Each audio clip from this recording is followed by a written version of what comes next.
What's up, Ravens? Welcome back to this year's first edition of Raven Roundup. I'm William Martin, joined alongside Nathan Israel, and we have so much to talk about, so let's get right into it. This past Tuesday, the boys swim and dive team took second in their double duels against both Blue Valley North and Shawnee Mission East. Brian Brandstrom took first in the 50 free, and Braden Zimmerman dove his way into first. Last Thursday, the boys swim and dive team took first at their senior night meet against Blue Valley Southwest, Olathe West, and multiple other schools. Brian Brandstrom placed first in the 50 free, Braden Zimmerman and Jack Rastifer flipped into first and second place, Spencer Lean placed first in the 100 free, Eric Spencer placed first in the 100 backstroke. Congrats to all of the seniors. The Ravens' next dip into the pool is tomorrow at the Shawnee Mission Invitational. This past Friday, the Ravens took on the Olathe West Owls in two tough games, unfortunately resulting in a 36-55 girls loss and a 52-70 boys loss. Both teams trailed behind the Owls for most of the game, and while they battled hard, both teams fell short. The boys won last night against the Garden City in the first round of the January Jam tournament with an overall score of 58-20. The Ravens had an excellent game with Gavin Popick leading with 18 points, J.J. Lee with a double-double, and a freshman Xander Dibble scoring 5. Good luck, boys, as they compete in the semifinals tonight against Topeka Seaman. The girls also play in a tournament in Newton next week. Good luck to both these teams as they continue through the season. Speaking of basketball, one of our very own Raven Hoopers is showing how his hard work has paid off. Let's send it over to Tegan Summers for more. Last week, we witnessed absolute domination on the court at Shawnee Mission East High School. Our very own Gavin Popick scored a career-high 37 points, coming within 4 of the school record. I came into this season trying to break the record at some point. Being so close, it just means a lot. He really didn't take a lot of shots. He shot a really good clip. I think he was 13 for 15. You know, sometimes people say they're in the zone, and he was just his mid-range jumper was falling, and he was tough to guard that night. It's no coincidence that Popick is performing the way he has all year, as his hard work outside of school is finally showing on the court. Just work this summer, and going into the season, every day I was in the gym, every day I knew what my focus was, and so just seemed to pay off.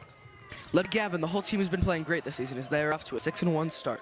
As the season progresses, the Ravens will keep looking to Popick to help the team continue this amazing run.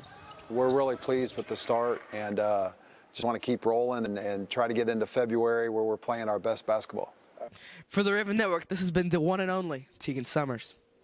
This past weekend, the girls wrestling team competed at the 4th Best in the West tournament in Wichita, Kansas. The Ravens finished 6th out of 24 teams, with Megan Vasquez placing 1st and Emmy Keller, along with Haley Arthur placing 4th. Great job, girls. On the topic of girls wrestling, let's hand it over to Jackson Decken to see the girls' performance in their biggest meet of the year. Over winter break, the Lady Raven wrestling team traveled to Columbia, Missouri for the infamous Wonder Woman wrestling meet, ready to prove themselves on the largest stage. It was just insane. We had 64-man brackets. I've only wrestled in a 32-man bracket, which is already twice as much as state. This is the 8th year of Wonder Woman, with it amassing to 641 athletes from over 8 states, with only the best girls competing. From the very start of her bracket, Emmy was put up against some of the toughest competitors. I was like the only person that had a girl with like a winning record my first round, and it just gets harder as you go. So I was like, oh my goodness, this is gonna be a long meet. In her second match, she faced a strong Missouri competitor with a 22-5 record. It's probably the best match I've ever wrestled. Like, the score ended up being 24-17 in sudden victory. However, Emmy didn't get to this point without some setbacks, one of those being her season-ending injury from junior year.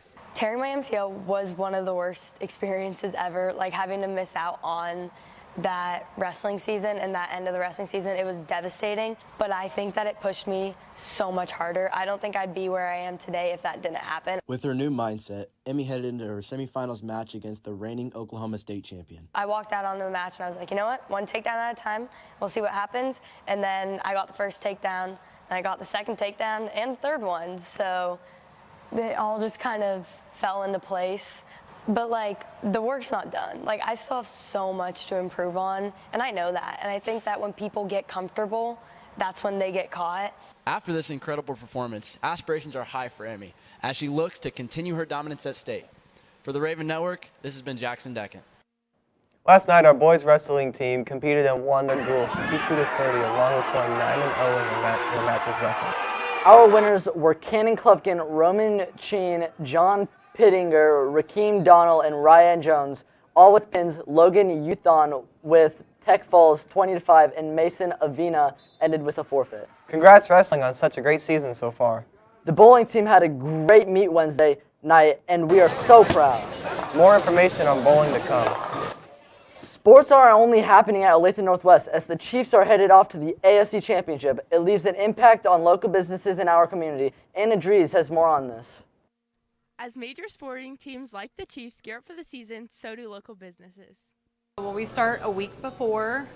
I get my scheduling done for that day, and then I call all of the reservations. So we have about 20 standing reservations for Chiefs games right now. I mean, we get busy probably 3 hours before the games even start. Game day is no time for these businesses to sit back. It allows us to be able to make a lot more items related to different people. We're always moving and grooving, and we are right beside our staff the whole entire time, making sure the music is up, the volume to the TVs are up. On our Instagram story, anytime there's a Chiefs game on Sunday, we always post about it. And Saturday, we always have a lot of people come in to buy the Chiefs stuff to get ready for the games. The impact of these games go beyond just the field, as it has an effect on local businesses in the community. We sell a lot of Chiefs sweatshirts, a lot. And then we also have Chiefs hats, which people love, and bags. Socks, we kind of have everything. The games also leave a positive economic impact. Brings in a lot of profit. We've drawn in a lot of new customers with these local sports. For the Raven Network, this has been Anna Dries.